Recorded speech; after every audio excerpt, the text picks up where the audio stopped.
Hello and welcome to Pet Pals. I'm Bethany Davidson, the Humane Educator here at Frederick County Animal Control and Pet Adoption Center. We're going to introduce you to just a handful of our adoptable pets in this episode. Our first guest today comes from the small animal room. Sunflower is one of 3 rabbits currently available for adoption. The other 2, however, are a bonded pair. Sunflower's been with us since September of 2024, so she is coming up on becoming a longtime resident, and she's definitely been coming into her own of late. Because we have so few rabbits, we were able to give her a much larger enclosure, and she's definitely showing the benefits of having a little bit more space. She's coming up and seeking attention. She's coming right up and she's doing all of the cute little like popcorning stuff that you can expect from rabbits. And we've been giving her, some different unique enrichment items that she's really taken to. She loves going through her tunnels and kind of hanging out in that bigger space. And a lot of people who take rabbits on and make them part of their family do use exercise pens as a way to keep them confined in one space. And that's really what we've been doing for her. We've kind of expanded her normal enclosure with an exercise pen, and she's really respecting those boundaries. So that's something that she would do well with in a home environment as well. Anytime you're thinking about taking a rabbit on, however, you do want to make sure that you're doing your research. Yes, Sunflower is a super sweet rabbit, really fun and engaging, but you want to know what you're getting yourself in for. Rabbits do have a lot of special care needs, so I definitely encourage anyone to really look into that, make sure they know all about their dietary requirements, their enrichment requirements, as well as those ways to, prevent fire hazards and things like that because of the chewing that rabbits do. So definitely want to do that research. But if you've taken those steps and you are really prepared for, what you're getting into with the bunny, then definitely schedule that appointment to come in and visit. You can do that by going to visit fcac.as.me.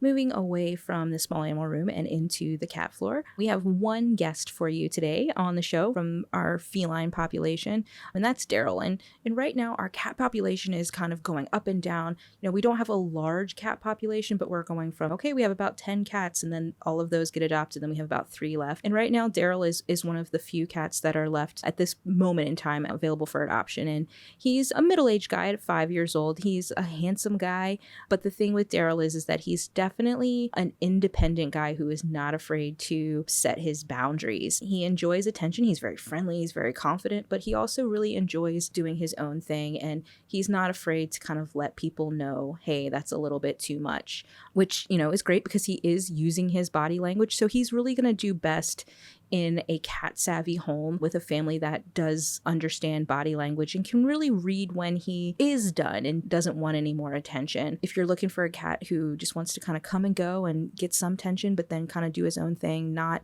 attached to you 24/7, then Daryl might really be a good fit for you. Right at this point, we don't have any restrictions on him in terms of can he be with other cats and things like that. In terms of kids, we are saying, cat savvy is definitely a thing. We don't have a specific age on that, but making sure that they are kids that understand that he, is going to let you know when he's done. But he's very curious. Again, he does enjoy that attention when he wants it, but he's also perfectly happy just to kind of lounge in a window, sleep on a bed. Definitely, again, that very independent cat that a lot of people are looking for. They don't want that cat that wants to be on them all the time. They don't want a Velcro pet.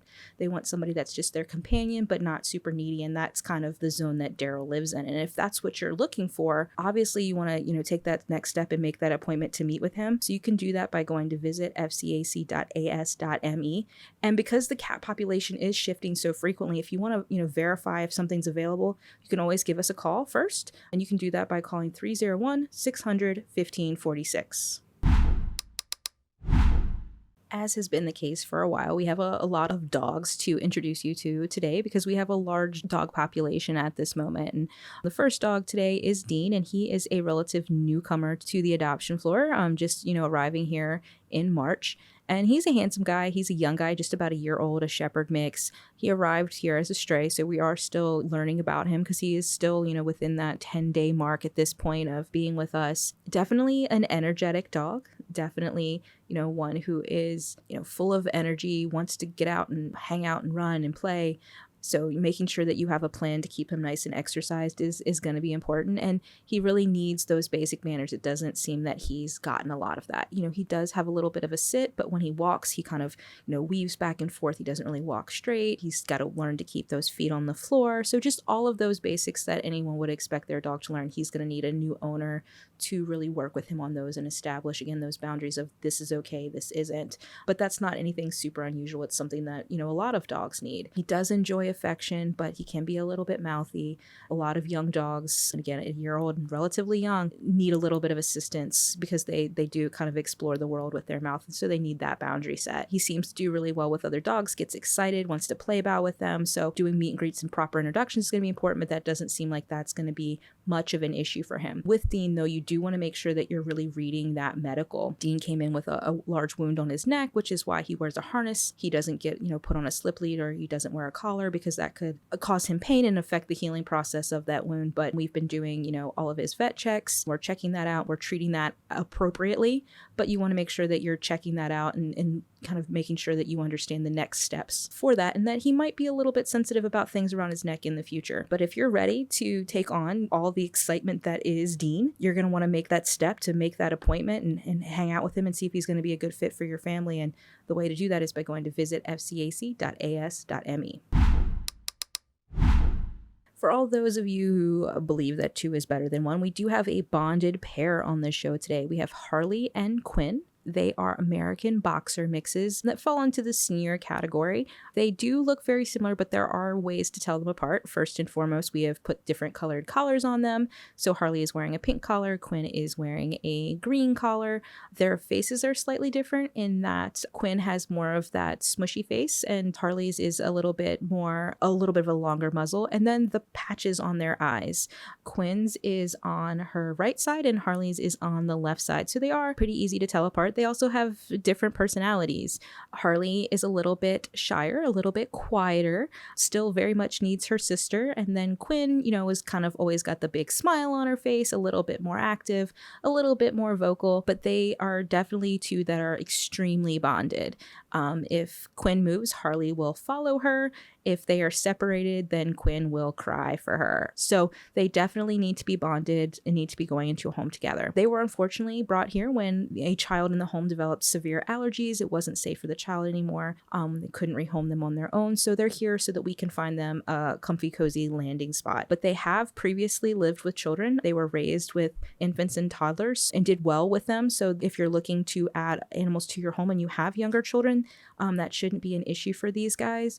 They're very sweet, but definitely a little bit nervous here in this environment that they're unaccustomed to. They also have some medical.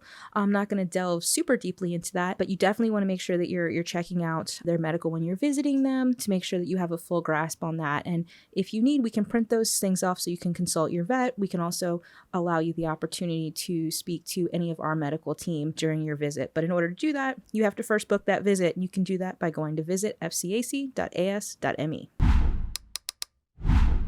At this point, our next guest is kind of achieved a long-term resident status. Skylar has been with us since October of 2024, and she's a Shepherd mix that was unfortunately adopted and returned, and she's coming up on being about 1.5 years old. So she still has a lot of that, young adolescent dog energy, and she's a beautiful dog, and she has a lot of potential. The volunteers who work with her say that she's incredibly food motivated. She loves to please, and she's very loving. She's a fast learner.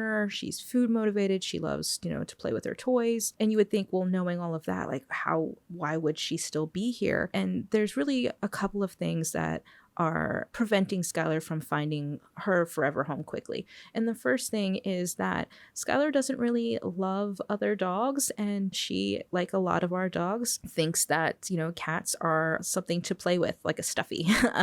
So she is, really suited for life as an only pet, which can be difficult. And most of our long-term resident dogs do tend to be those ones like Skylar who either need to be the only pet or the only dog. And the other thing is that she's fearful around strangers. strangers, and she has a little bit of stranger danger. And we know that we can overcome that because we have with dogs like Achilles and Julie and things like that. But it does take a little bit longer. She's definitely going to need to date a family before she's, ready to move in and take those next steps to become part of their household. But she does best with, slow, low pressure type situations, going out on walks, but not doing those face-to-face interactions. So if you're interested in meeting Skylar and you've also met other dogs in this facility, it might be a little bit of a different scenario if you're going out and meeting Skylar, just because we're trying to do things in the way that is going to be best suited for her to feel comfortable and to make those bonds with new people. But definitely expect for it to take a couple of meetings, not going to be, just one and done type of a situation. But if you're willing to make that commitment, it's definitely going to be worth the effort, again, because the volunteers and the staff really do care for Skylar, and we know that the right family is out there for her. And if you think that you might be that family, then going to visit fcac.as.me to make an appointment is going to be that next step. Our final guest today is a big boy. He's probably the biggest dog that we have available for adoption right now, weighing in at about 116 pounds. And he is a super strong dog. He's a Cane Corso or Cane Corso, depending on how you prefer to say it. He's about 3 years old, and he did come to us as a stray. And while he might look like a super confident guy, he actually is a very timid guy. He's friendly, but he is still learning to trust people. So he's looking for a family that has experience with his breed. That's going to be a requirement for him. No young kids. So he's just looking for that family that can be very patient with him, kind of go at his pace. He's a little head shy, fast movements, things like that are a little bit startling for him, but he does have a lot of potential, and our staff has been taking it nice and slow with him, and he's slowly kind of warming up. He's engaging with the volunteers, and he's really making a lot of good progress. But again, it's not something that's going to be instantaneous. It's, taking it nice and slow and going at his pace. He is food motivated. He takes food very nicely, very gently, considering how big he is. Loves chicken and cheese and all of those things.